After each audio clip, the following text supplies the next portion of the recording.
Viral, polisi gagalkan perampasan mobil dan kritis setelah terseret 1 km.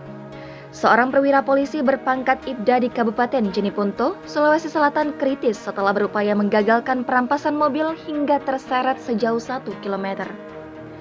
Aksi polisi tersebut yang bak film laga sempat terekam kamera pengintai dan viral di media sosial.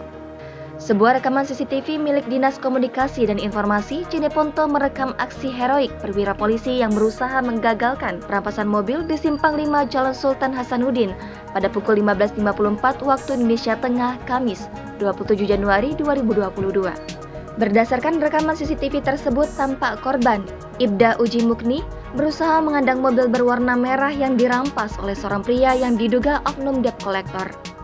Korban nekat bergelantungan pada bagian depan mobil dan terseret sejauh 1 km sebelum akhirnya terjatuh dan digilas oleh mobil yang diadangnya. Sejumlah warga yang menyaksikan peristiwa ini langsung menolong dan mengevakuasi korban ke Rumah Sakit Umum Daerah Lanto Daeng, Pesewang untuk diberikan perawatan medis secara intensif.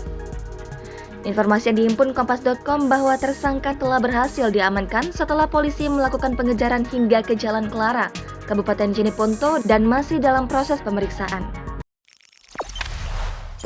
Jangan lupa subscribe, share, komen, dan like ya!